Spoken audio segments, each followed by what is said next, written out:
How did a London banker become one of the most controversial figures in Middle Eastern politics? Today, we're diving into the life of Asma al-Assad. Are you ready for some major tea spills? Hey there, fabulous people. It's Emma, your go-to gal for all things juicy and jaw-dropping.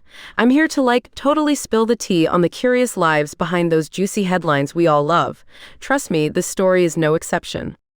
Okay, let's dive right into today's topic, Asma al-Assad, biography and political influence. We're talking about one woman's journey from investment banking to being the First Lady of Syria. And OMG, it's a total vibe. Let's start with a fun little story that honestly had me shook. I once met this super chill dude at a party. You know, the kind of guy who you think is just your regular Joe, until he casually drops that he used to work for NASA. I mean, seriously? Total plot twist. And that, my friends, is what Asma did when she moved from London's posh banking scene to the Arabic intricacies of political power.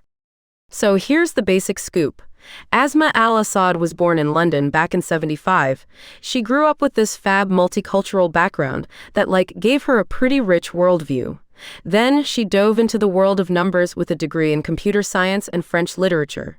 Talk about a diverse resume, right? Now, imagine a high-key successful career in investment banking at places like JP Morgan. You'd think that's quite the gig, but nope.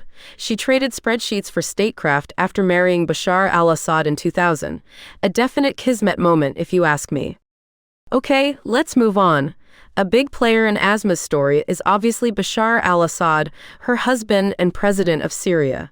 Then there's Rami Makhlouf, Bashar's cousin and one of Syria's richest dudes controlling serious parts of the economy. Between the two powerhouses, Asma found her role, balancing influence, and P.S. her own voice. Can you even imagine those dinner conversations? Now let's unwrap this. Vogue's "A Rose in the Desert" headline became super iconic.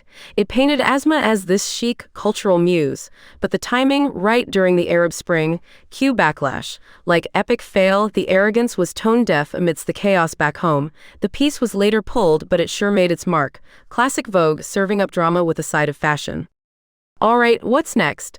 There's been a lot of buzz about Asma's secretive influence in Syrian politics. Is she just a ceremonial Yas queen? Or is she low-key a chess master behind the regime's moves? Honestly, it's super complex.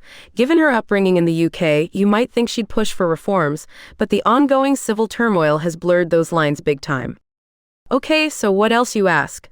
Next episode, we dive into a tale of power couples and political intrigue.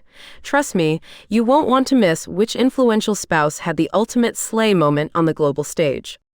And there you have it, folks. The Asma al-Assad saga, a real-life hot mess. But let's be real, these stories live rent-free in our brains for a reason. Until next time, keep calling out the iconic moments and the epic fails. Cheers.